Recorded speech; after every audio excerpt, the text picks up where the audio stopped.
Bueno, vamos a abrir nuestras Biblias, hermanos, aquí en el pasaje de Marcos, capítulo número 5.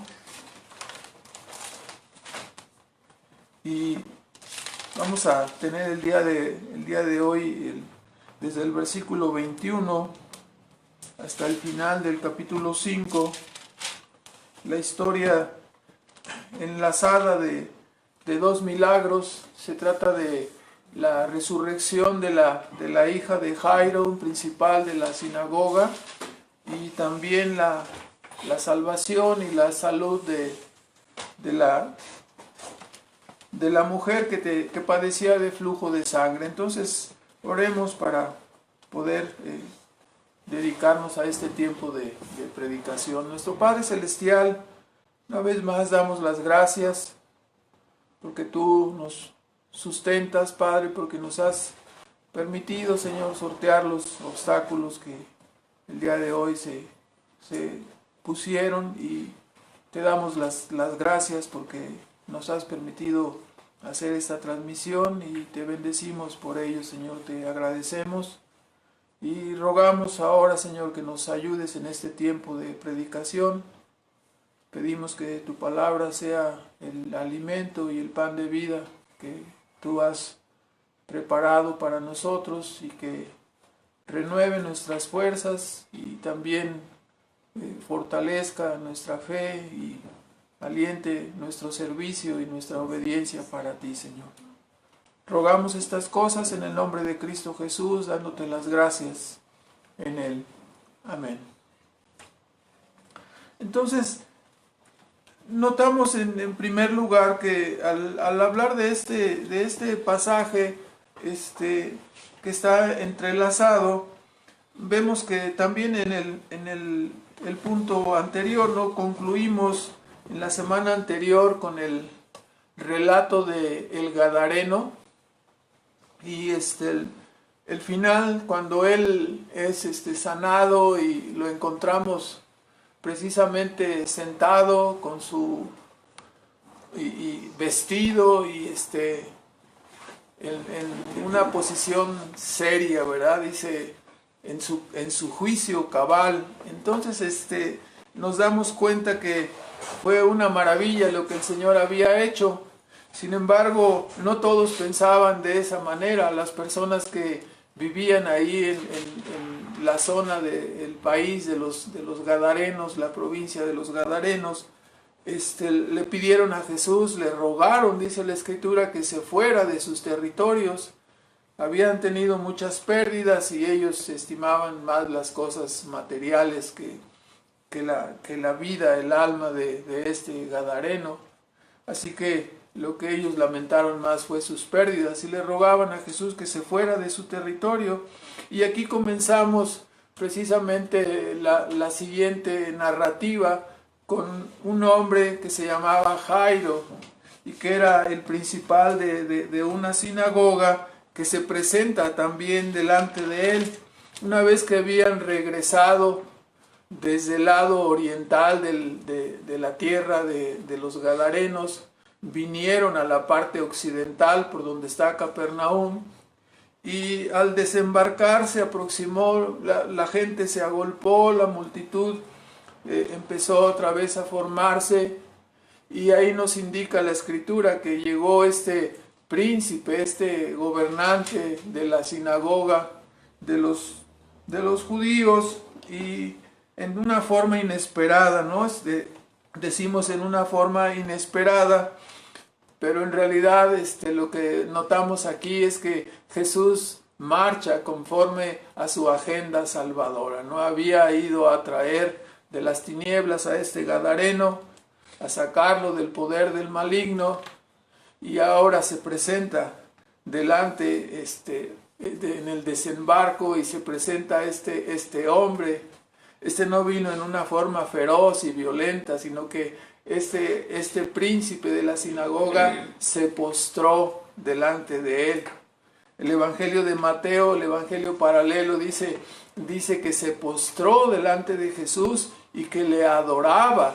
Eso es lo que señala. Y es muy sorprendente porque Nosotros sabemos que en capítulos anteriores, en el capítulo 3, en el versículo 6, cómo después de aquel milagro que Jesús había hecho al sanar al hombre de la mano seca y restituirle su mano tal como estaba, en el versículo 6 escuchamos que tanto los fariseos como los herodianos tomaron consejo, dice, para matarle. Y es muy sorprendente que el príncipe de la sinagoga viniera a buscarle. Si nosotros vemos ahí en Juan 7, recordaremos en este pasaje también del Evangelio de Juan, los fariseos, los escribas y fariseos estaban molestos con Jesús porque había sanado a un hombre paralítico. El paralítico de Betesda había sido sanado en el día de reposo. Y entonces ellos estaban molestos, y dentro de su molestia vemos en 7:47 del Evangelio de Juan, capítulo 7 y versículo 47, dice: los fariseos le respondieron, porque estaban dialogando, ¿no?, con este hombre, y dialogaban, y este hombre les decía: bueno, ¿quién dices tú? Le preguntaban, que es el que te sanó. Dice: pues yo digo que es un profeta. Dice: no, hombre, ¿cómo te atreves a decir estas cosas? Estaban muy, muy molestos, y en la discusión dice, bueno, en el versículo 47 dice: los fariseos le respondieron, ¿estáis también vosotros engañados? ¿Ha creído? Note usted en el versículo 48, dice: ¿ha creído en él alguno de los príncipes o de los fariseos? O sea, ¿cómo es que tú vas a enseñarnos, no? Ellos estaban muy molestos y no estaban viendo cómo Jesús estaba cumpliendo toda la profecía del Antiguo Testamento. Y estaban ciegos, y este hombre que había sido sanado podía ver, y dice: pues yo no sé cómo es que ustedes no lo pueden notar, ¿no? Yo lo único que sé es que veo, y él me sanó. No se ha visto que un hombre pecador haga estos milagros, ¿no? Y entonces él me sanó. Entonces, ¿qué cosa obligaría a este príncipe a venir a Cristo? Y la Escritura nos dice aquí en Marcos 5, nos dice que cuando él se postró y que le adoraba, el problema que lo trajo fue una providencia oscura, lo que nosotros llamamos de esta manera. Se postró porque su hija única, su única hija, que tenía 12 años, una pequeña de 12 años, estaba a punto de morir, y él se postró y le adoraba, este hombre religioso, y sin embargo quedó manifiesto aquí que su religiosidad no le sirvió en ese momento de la enfermedad de su hija. Queda manifiesta la ineficacia de las obras. Y nosotros podemos imaginar cómo Jairo tuvo que luchar y vencer su orgullo, su ego, el qué dirán, para venir y postrarse y manifestarse delante de la multitud y delante de Cristo en una actitud de ruego y adoración. O sea, toda su soberbia había sido deshecha, todo su ego había muerto. Podemos decir a este respecto, ¿no? Respecto de la religiosidad y la justicia comparativa de los escribas y fariseos, que esa justicia es útil para vanagloriarse. Esa justicia comparativa es útil, entre comillas, para la jactancia y la presunción, pero nada puede hacer cuando se enfrentan las realidades de la vida, y nada podrá hacer en el momento del día del juicio delante de Dios. La justicia comparativa no sirve. Tenemos que venir a Cristo. Esa justicia perfecta es la única que nos puede salvar en ese gran día.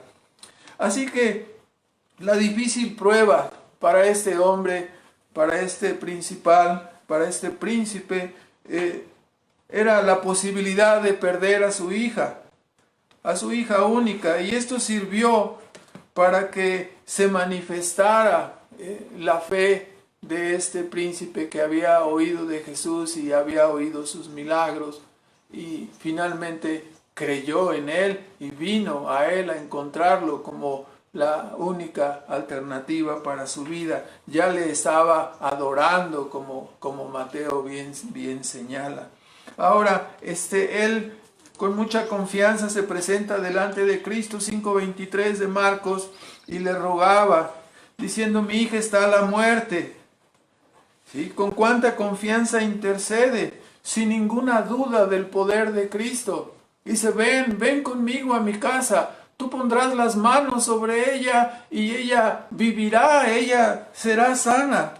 Sin lugar a dudas había creído que Jesús era el Hijo de Dios, por eso con tanta certeza le rogaba y le decía: ven, tan solo que tú pongas tus manos sobre ella, ella vivirá, será sana. Y así, entonces, no solamente es asombroso esto, ¿no? La fe que había brotado en este príncipe de la sinagoga, pero más asombroso es que el Dios encarnado, Cristo mismo, condescendiera con él y dijera: vamos a tu casa, ¿verdad? Nos asombra la condescendencia de Jesús, su amor, su bondad. Note usted la compasión, ¿no? La ternura que Cristo muestra al condescender con este hombre y decir: vamos a tu casa, ¿no? Y así el contingente, toda la comitiva se juntó e iban detrás, ¿no? Jesús le siguió, dice Marcos 5:24, que Jesús le siguió con la compañía, y era tanta gente, ¿no?, que le estaban apretando. Y aquí hasta este momento vemos que todo iba bien. Este príncipe había venido, las puertas abiertas estaban allí, no había objeción de parte de Jesús. Quizás él temía, puede haber algún resentimiento porque sepa del complot contra él que estaba planeado, y le hemos causado problemas en todo momento, le hemos estado cuestionando, pero la condescendencia de Jesús estaba manifestándose, su amor y su bondad hacia una de sus criaturas necesitadas, y las puertas abiertas le estaban indicando que llegaría a su casa y que la sanidad tendría lugar. Sin embargo, ocurrió como a veces tenemos, ¿no? Como hoy en día suceden, ocurrió un embotellamiento inesperado, ¿verdad? La comitiva se detuvo, se arruinó todo. Jesús fue estorbado por una mujer y todo el proceso, toda la maquinación y el pensamiento que estaba ocurriendo se detuvo. Este suceso inesperado, el encuentro con esta mujer enferma, para Jairo resultó ser un obstáculo en el camino. El maestro se detuvo. Y él estaría pensando, ¿no?, estrujándose en el corazón y considerando: mi hija se está muriendo. Y aquí se detiene el contingente. Lo que necesitamos es que Jesús llegue a la casa y ponga las manos sobre ella. Probablemente la desesperación de Jairo había sido mucha, ¿no? A veces, cuando el semáforo dura más de un minuto, nosotros estamos casi agonizando ahí delante del semáforo, ¿no? Pero esto era muy diferente. Se detuvo el contingente. Para cuando la comitiva volvió a arrancar, la Escritura nos dice que había malas noticias para este príncipe. Nubarrones negros estaban alrededor de su cabeza. Muy malas noticias le trajeron desde su casa. La narración continúa hasta el versículo 35. Véalo usted.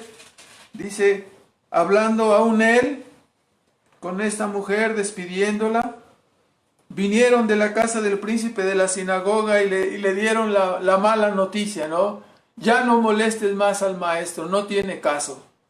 Tu hija está muerta, ¿no? Ya no hay opción. Así las circunstancias toman un giro trágico, se convierte en una tragedia. Ella estaba enferma, pero ya le dijeron estas personas: está muerta. Las malas nuevas habían llegado, ya no hay nada que hacer, tu hija está muerta. Ya no molestes al maestro, ya no tiene caso. Ya podemos imaginar el semblante, la desesperación del príncipe. Oh no, diría, no puede ser, no puede ser. Si no nos hubiéramos detenido, hubiera llegado antes de que ella falleciera. ¿Por qué tuvo que aparecerse esta mujer? Pensaría. Su alma estaría enteramente deshecha. Hermanos, la muerte es un enemigo poderosísimo para los hombres. Es un enemigo que siempre gana y que nunca puede ser detenido. Es un enemigo fortísimo para los hombres, pero no para Cristo, no para Dios. Siguiendo el orden del Evangelio de Lucas, en el capítulo 7, el Evangelio de Lucas, versículo 11 al 16, se registra que ya Jesús había hecho una resurrección. Se registra que ya había resucitado al joven hijo de la viuda de Naín, ¿sí? al sureste de Galilea, ¿no? al sureste, en la parte sur de Nazaret. Y no sabemos si el príncipe sabía estas cosas, no sabemos si este hombre sabía de la resurrección de este joven hijo de la viuda de Naín, pero lo que sí sabemos fue que Jesús mismo le animó y Jesús mismo le confortó. Si leemos el versículo 36, cuando Jesús oyó que la razón que se decía, o sea que le dijeron, ya no molestes más al maestro, tu hija está muerta. Entonces Jesús le confortó y habló a su corazón como tantas veces ha hablado a nuestros corazones. La frase famosa que dice, no temas, cree solamente. No temas, cree solamente. Jesús no tenía prisa, Él sabía lo que haría. Con razón el Salmo 115 dice, nuestro Dios está en los cielos, todo lo que quiso ha hecho. Los ídolos de ellos son oro y plata, obra de manos de hombres. Dichosos los que confían en Cristo, dichosos los que tienen su confianza en Él, porque de allí vendrá su ayuda y de ahí Él será su escudo. Entonces aquí lo tenemos. No temas los que confíen en Cristo, no temamos, Él está con nosotros. La fe del príncipe había de sortear un obstáculo más, ¿no? No solamente el obstáculo de la mujer que estamos hablando, pero al llegar a su casa nos indica la Escritura que ya estaba todo el proceso para enterrar a su hija. Ellos lo acostumbraban a enterrar en el mismo día del fallecimiento. No era como nosotros que se daba un día y medio, 2 días o a veces hasta más tiempo, ¿no? Ya estaban, dice ahí, los flautistas, ya estaban ahí las plañideras, las lloronas profesionales. Había un gran bullicio y el siguiente obstáculo se presenta cuando Cristo llega y ya no trae consigo a la comitiva completa, no a toda la multitud, sino solamente le dijo a Pedro, a Juan y a Jacobo y a los padres de la niña, ¿no? Que le acompañaran. Y todos se rieron cuando él dijo, ¿por qué tienen todo este bullicio? La niña no está muerta, solamente está dormida, duerme. Y entonces se reían, se burlaban porque sabían que estaba muerta. Y aquí la comitiva entonces se reduce y solamente los padres de la niña y Pedro, Juan y Jacobo, los hijos de Zebedeo, serían los testigos de esta formidable acción que Jesús se aprestaba a realizar al resucitar a esta niña, hija de Jairo, de 12 años. Entonces, con gran reverencia, ¿no? Fueron al cuarto donde ella estaba, dice, con reverencia y asombro miraron estos 5 testigos al Señor Todopoderoso, tomando la mano de la muerta y diciéndole, Talita Kumi, que Gusta Mateo de poner estas expresiones en el idioma original. Dice que interpretado es: a ti te digo, muchacha, levántate. Y ella sorprendentemente se volvió a levantar. La vida volvió a ella. El Señor de la vida estaba allí. Es asombroso. Con razón, en la versión antigua dice: se espantaron con grande espanto, en el versículo 42. Ella se levantó y andaba, y dice: se espantaron con grande espanto, se maravillaron. Con razón le adoraban. Con razón después escribiría Juan: vimos su gloria. ¿Quién puede dar y quitar la vida sino solamente Dios? ¿Quién puede dar la vida con solo expresarlo? Decirle: niña, levántate, a ti te digo, levántate. Estar allí presentes es algo maravilloso. Fue como acompañar a Dios al principio cuando no había nada y Él dijo: sea la tierra, sepárese la tierra, sean las aguas, etcétera, ¿no? Sea la luz. Entonces, estar allí presentes cuando la vida volvió al cuerpo de esta niña es como mirar el acto creador inicial, trayendo todo a la existencia de la nada por su pura palabra. Más adelante Jesús predicaría: yo soy la resurrección y la vida. El que cree en mí, aunque esté muerto, vivirá. ¿Podría alguien dudarlo con estas señales que hacía? ¿Dudarás tú de que habrá una resurrección de entre los muertos? Viendo estas cosas por todos los testigos que escribieron, gracias a Dios por su evangelio, por su palabra, nosotros estamos ciertos, ¿no?, que seremos levantados. En un abrir y cerrar de ojos se llevará a cabo la gran resurrección de los hijos de Dios. Verdaderamente, los milagros tenían un propósito más elevado que solamente beneficiar a los receptores, que solamente beneficiar a los receptores de estos milagros. Los milagros sobrepasan cualquier explicación terrenal, cualquier explicación natural de un evento. Son actos sobrenaturales, son actos hechos solamente por Dios. Así en Juan 20, en el versículo 30, el apóstol nos recuerda en el versículo 30 y 31 el propósito de los milagros. Nos dice en el versículo 30: y también hizo Jesús muchas otras señales, prodigios y milagros, ¿no? Es una fórmula, dice: muchas otras señales en presencia de sus discípulos que no están escritas.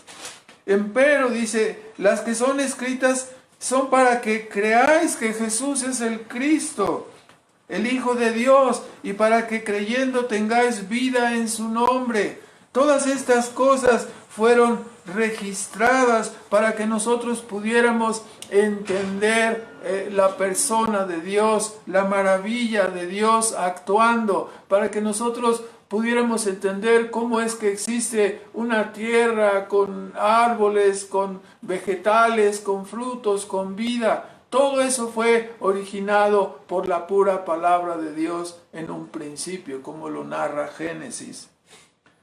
Verlo dar la vida debería conducir a los hombres a tener todas las respuestas. Debería los hombres entender que Él es el Creador, que Él hizo los cielos y la tierra en un principio y que la vida depende de su mano y es sustentada por Él mismo, por su todo poder. Estas cosas deberían ser las conclusiones. Estos milagros son evidencias para los científicos, son evidencias para los hombres de que Dios está ahí, que Dios creó y que Dios sigue sosteniendo este mundo. El episodio del príncipe y su hija resucitada termina de esta manera, ¿no? Ella es levantada, la vida vuelve a su cuerpo y se vuelve a levantar, algo que no hemos visto, algo que no sabíamos, pero que el dueño de la vida y el autor de la vida manifiesta ahora a través de este milagro nuevamente. después de haber resucitado al hijo de la viuda de Naín. Entonces termina esta historia con una instrucción de no difundir el asunto. Y ya hemos comentado por qué razón, porque esto podía acelerar los acontecimientos. Ellos ya tenían el consejo de matarle, y por ello encontramos la diferencia. Cuando fue librado el gadareno de su condición, se le dijo: ve y cuenta cuán grandes cosas ha hecho Cristo contigo, porque era un país donde no estaba la oposición. Sin embargo, en medio del pueblo de Israel había oposición y consejo para matarle.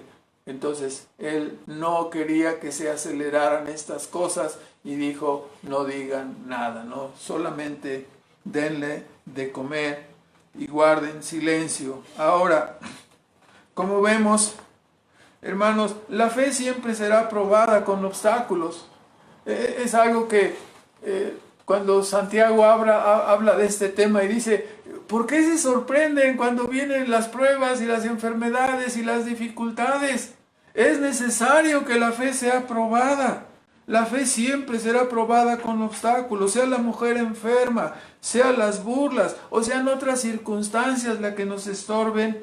Al final nos damos cuenta que la fe verdadera es recompensada. Este príncipe llamado Jairo fue ampliamente recompensado, ampliamente consolado. Así que nosotros debemos perseverar en la fe en Cristo, pues al final seremos mucho más ampliamente recompensados. No hay nada que pueda compararse con la vida venidera. Ahora pasamos a hablar ahora del obstáculo. El obstáculo fue esta mujer, del versículo 24, 5:24 de Marcos hasta el 34. Tenemos ahora esta mujer que por un momento se convirtió en el obstáculo para Jairo. Ahora vemos, ¿no?, que esta mujer tenía una enfermedad. La coincidencia era que tenía 12 años enferma. Poco se nos dice de la vida de esta mujer, pero todo lo que se nos dice de ella, su vida era prácticamente una tragedia. Su vida era algo desastroso. Estaba enferma de flujo de sangre y su enfermedad no era periódica, ¿verdad?, como es la costumbre de las mujeres, sino que se había vuelto una enfermedad crónica. Ya tenía 12 años de padecerla. Evidentemente esta condición traería para su vida físicamente una debilidad considerable y otros inconvenientes físicos, ¿sí?, que podemos meditar en ello, ¿no? Si consideramos en Levítico, por favor, en el libro de la ley, en Levítico, en el capítulo 15 y en el versículo 25, se nos indica cómo una mujer en estas condiciones, dice 15:25 de Levítico: la mujer cuando siguiere el flujo de su sangre por muchos días fuera del tiempo de su costumbre, o cuando tuviere flujo de sangre de más de su costumbre, todo el tiempo del flujo de su inmundicia será inmunda como en los días de su costumbre. Toda cama en que durmiere todo el tiempo de su flujo le será como la cama de su costumbre, y todo mueble sobre que se sentare será inmundo como la inmundicia de su costumbre. Cualquiera que tocare en esas cosas será inmundo, y lavará sus vestidos, y asimismo se lavará con agua, y será inmundo hasta la tarde. La condición de ella era de una inmundicia ceremonial. Esto significaba que ella era considerada no apta para hacer la adoración. Todo ese tiempo no podía acercarse a Dios, vamos a decirlo de esa manera. Así que volviendo a Marcos, ¿no?, dice en el versículo 27 un asunto muy importante. Dice: como oyó hablar de Jesús. Es algo muy importante, ¿no? Pero sigamos viendo e imaginando este detalle, ¿no? Cualquiera que le tocare, ¿sí?, o tocare donde ella se acostó, donde ella se sentó, quedaba inhabilitado para la adoración. El asunto se empeora porque en el Evangelio de Lucas, en el capítulo 8, versículo 43, se nos dice que la mujer había gastado todo lo que tenía en médicos tratando de obtener la sanidad de su cuerpo. Pero aquí el propio Marcos en el versículo 26 nos dice que había sufrido de muchos médicos y había gastado todo lo que tenía. Se acabó su dinero, se acabó su probable fortuna, todo lo que tenía. Y nada había aprovechado, antes le iba peor. Estaba en bancarrota totalmente, ¿no? Ya estaba en bancarrota y seguía enferma, debilitada. Y esta persona oyó hablar de Jesús, según el versículo 27, y en su mente se nos habla de lo que había en la mente de ella. Dice, si tan solo yo tocara los bordes del vestido de él, yo sería sana. O sea, no quería contaminarlo, no quería acercarse. Es importante este versículo 27 porque nos dice que ella oyó hablar de Jesús. La Biblia nos dice en Romanos 10, en el versículo 17, que la fe viene por el oír y el oír por la palabra de Dios. Los teólogos modernos hablan de la fe como compuesta de mente, la personalidad humana compuesta de mente, emociones y voluntad. Y la fe verdadera, la fe salvadora, implica un conocimiento, es decir, un conocimiento en la mente, una confianza que parte de las emociones y una sumisión. O sea, los tres elementos, ¿no? La sumisión de la voluntad. Todas estas cosas implican la fe verdadera, el conocimiento de Cristo, la confianza en Cristo y la sumisión, la obediencia a la persona, a la obra de Cristo. Así que, consciente de su propia condición indigna, la mujer llegó a una convicción. Están todos los elementos de la fe verdadera en su convicción. Dijo, si tan solo le tocare. Había un error ahí en su convicción, pero esto no es tan importante, ¿no? Ella pensaba que necesitaba tocarle. Nosotros sabemos hoy en día que no necesitamos tocar a Cristo, que no necesitamos verlo, que podemos creer en Él y acercarnos a Él. Ella pensó en la necesidad, si tan solo lo tocara. Y así se aventuró, si tocara el borde de su vestido. Curiosamente, si leemos en Números 15, es interesante recordar, Números 15, que el borde de la vestimenta de los hombres estaba, 15:38 del libro de Números, recordaba. Vean usted, dice, habla a los hijos de Israel y diles que se hagan pezuelos o franjas en los remates de sus vestidos por sus generaciones y pongan en cada pezuelo de los remates un cordón de cárdeno. Y el Nuevo Testamento nos habla como si fueran borlas o flecos. Y dice que ellos servirán ¿para qué cosa? Dice, para que cuando los viereis os acordéis de todos los mandamientos de Jehová para ponerlos por obra, y no miréis en pos de vuestro propio corazón y de vuestros ojos, sino en pos de los cuales fornicáis, sino que pongamos los ojos y nuestra confianza ¿en quién? En Jehová. Así tenía la vestimenta de Jesús, esos bordes, esos flecos, y la mujer se apresuró a tocar ese borde y decía, si tan solo tocara ese borde, dice, yo sería sana, ¿no? Si tan solo le tocara.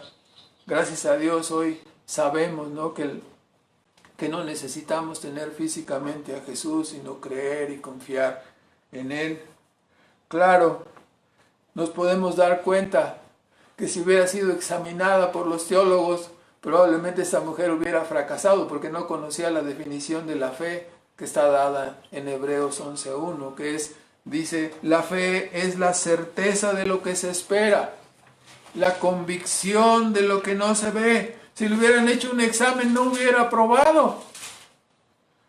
No era necesario tocar, sino solamente creer.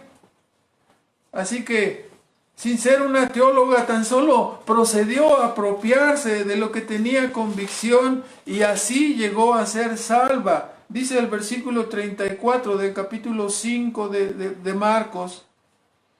No necesitamos ser teólogos para abrazarnos y para apropiarnos de la persona y de la obra de Cristo. Dice, él le dijo, hija, tu fe te ha hecho salva.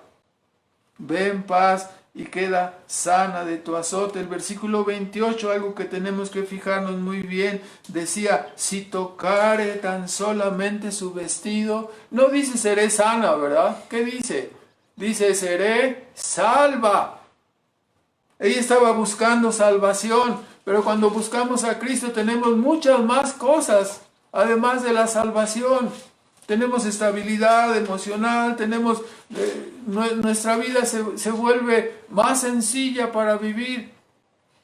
Esta mujer estaba buscando la salvación, así que sin ser teóloga procedió a apropiarse de lo que tenía convicción y así llegó a ser salva. Y después dice, sana de su azote.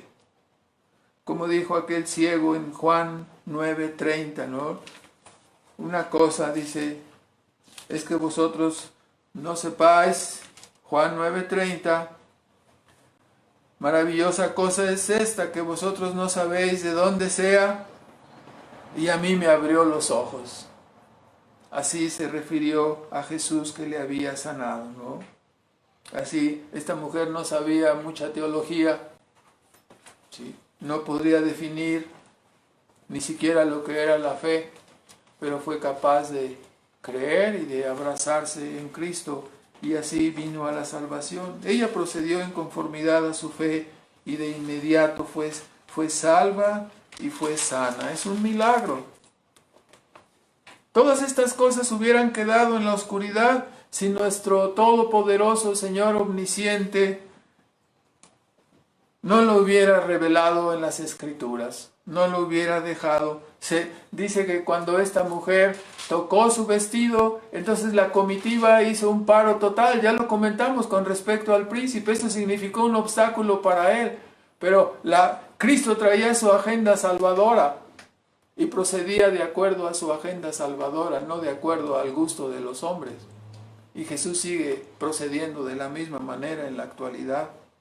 Se hizo un alto de la comitiva para pesar del príncipe. Y Cristo preguntó, ¿quién me ha tocado? Y es que él sintió, dice, cómo el poder salió de él. Se liberó poder de mí, dice, ¿no? Algunos dicen, no, es que no se dio cuenta. ¿Quiere decir esto que nosotros podemos arrancar algo de Dios sin que Él se dé cuenta? No, claro que esa no es la interpretación del pasaje. ¿Sí? Cristo escuchó la respuesta de sus discípulos. Oye, dice, estamos aquí en medio de la multitud y todos te oprimen y te aprietan y dices, ¿quién me ha tocado?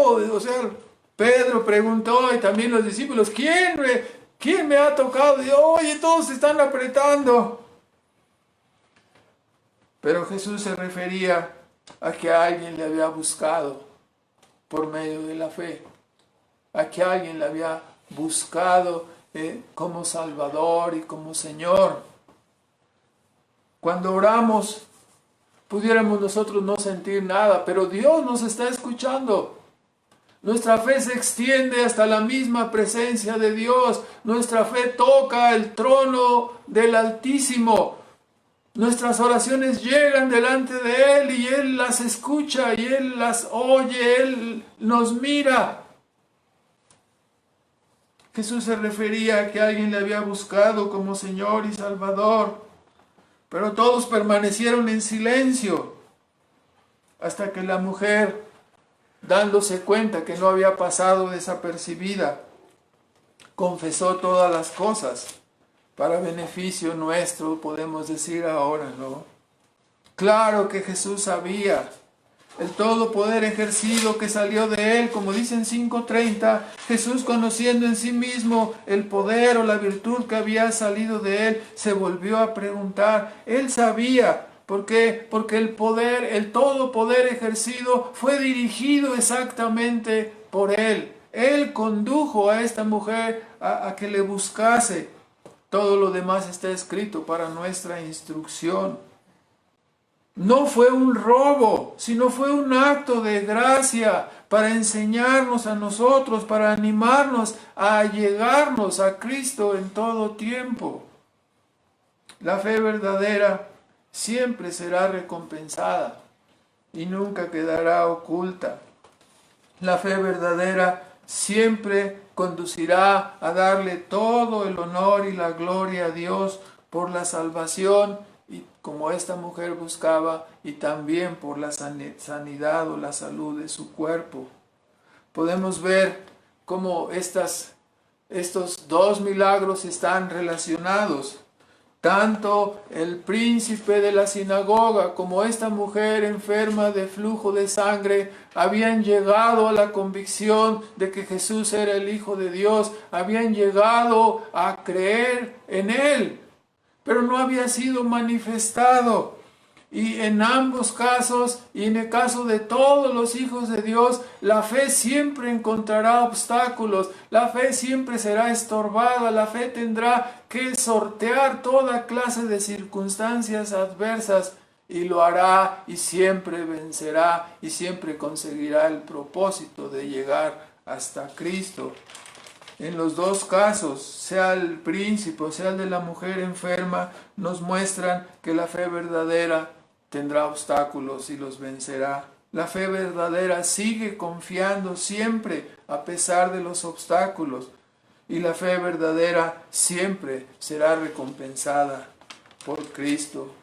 Es algo maravilloso. Uno se pregunta ¿por qué son puestas estas historias entrelazadas así? Para mostrarnos que nosotros, como el príncipe y como la mujer enferma, nuestra fe será probada. Y la lección para nosotros es esta grande palabra, ¿no? No temas, no temas. Cree solamente. Sigue adelante, sigue creyendo, sigue confiando. Terminamos con unos comentarios. En primer lugar, como estamos diciendo, la fe siempre será probada. Como el caso de Jairo y la mujer enferma, se enfrentará a obstáculos, quizás miedos, vergüenzas, inconvenientes, problemas, humillaciones, burlas. La fe siempre será probada. Puede ser por parte del mundo inconverso, o puede ser por parte de parientes cercanos, o puede ser aún por hermanos en Cristo. Mas la fe verdadera, ¿qué es lo que hace? La fe verdadera sigue confiando. La fe verdadera no se detiene, sigue confiando.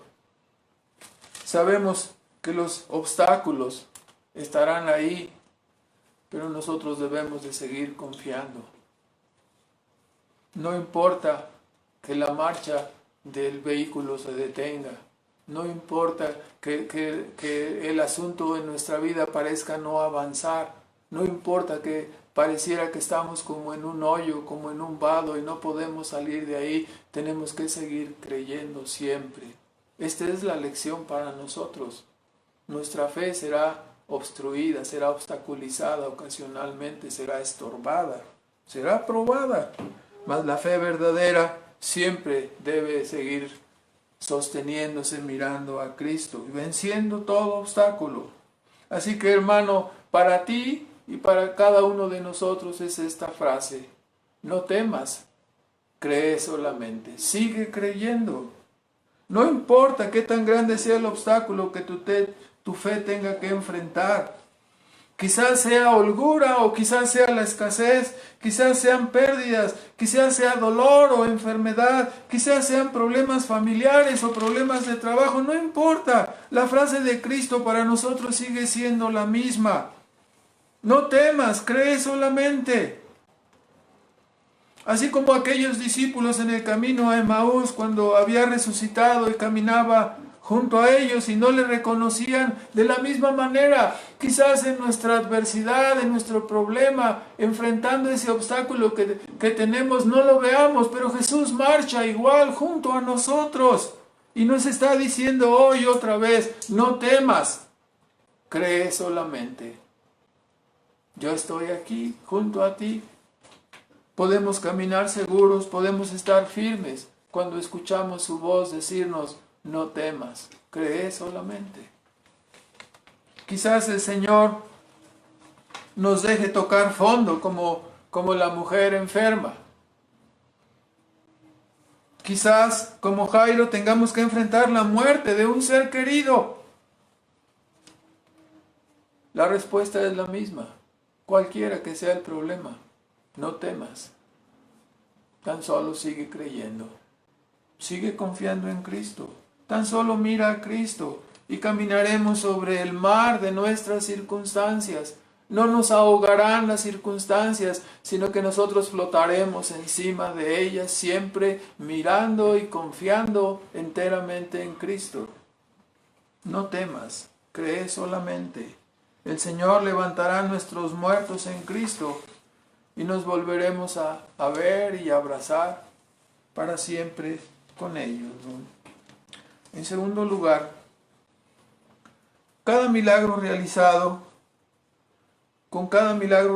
el Señor apunta hacia sí mismo como la causa única e infinita de la existencia y de la vida.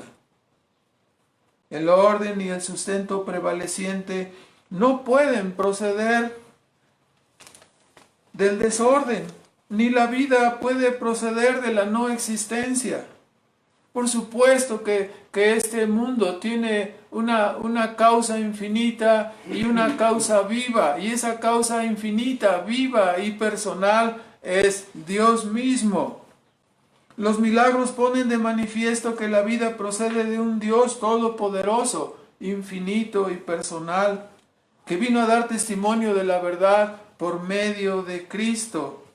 O sea, no se trata de que miremos los milagros como, yo quiero mi milagro, yo quiero esto para mí, o sea, se trata de que el milagro está apuntando y señalando a Cristo como Dios, a Cristo como el creador del mundo donde vivimos, a Cristo como aquel que vendrá y juzgará a vivos y a muertos conforme a su evangelio. Está apuntando para que miremos a Cristo. Está apuntando para que miremos que hay algo más allá de las causas simplemente racionales, naturales.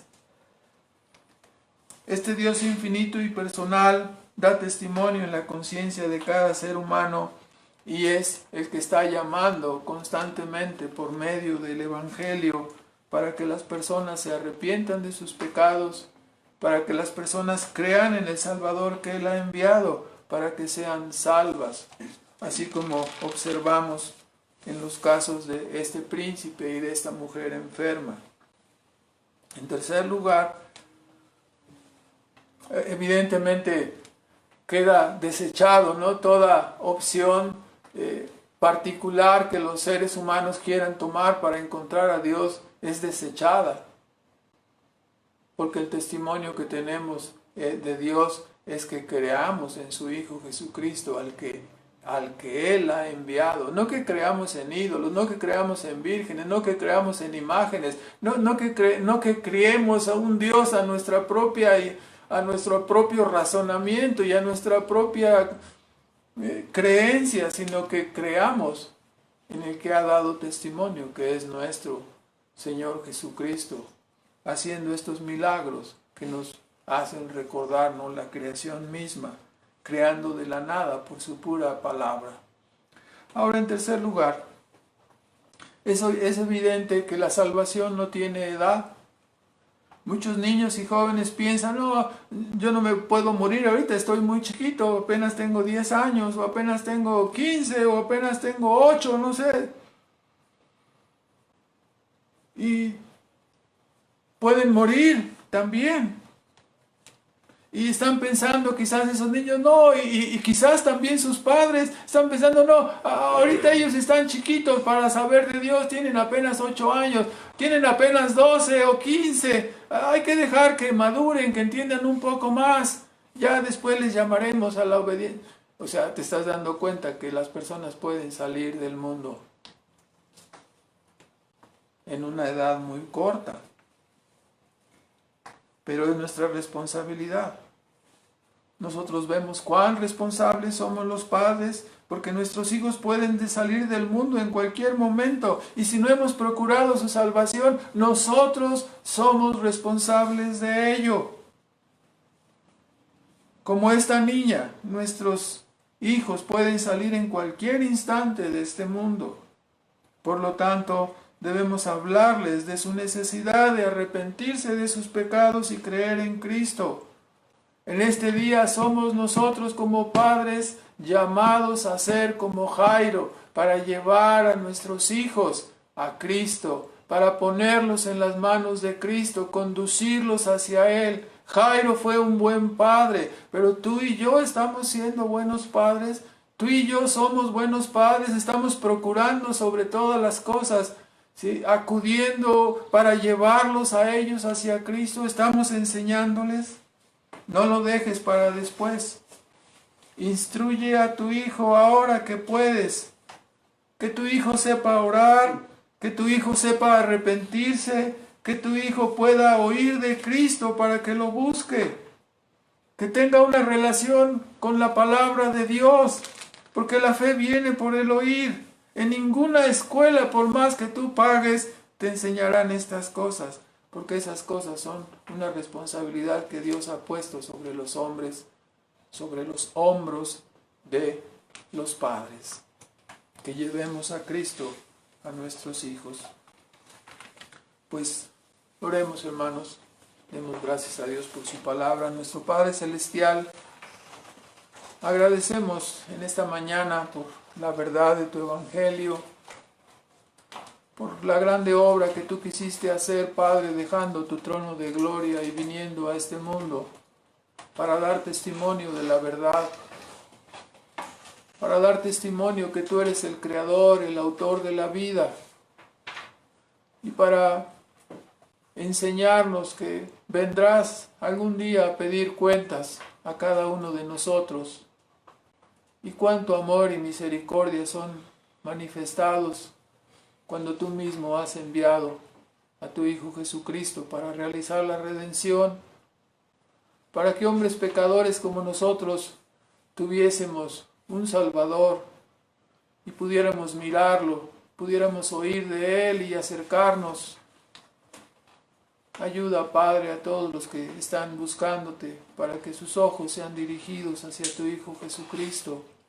Extiende tu mano, Señor, y deja escapar tu poder salvador para tocar los corazones de los niños, de los jóvenes y de toda persona que está buscándote, porque ha oído de ti, porque ha creído en ti, Señor. Te pedimos que tú salves a tus hijos y que glorifiques tu nombre, Padre.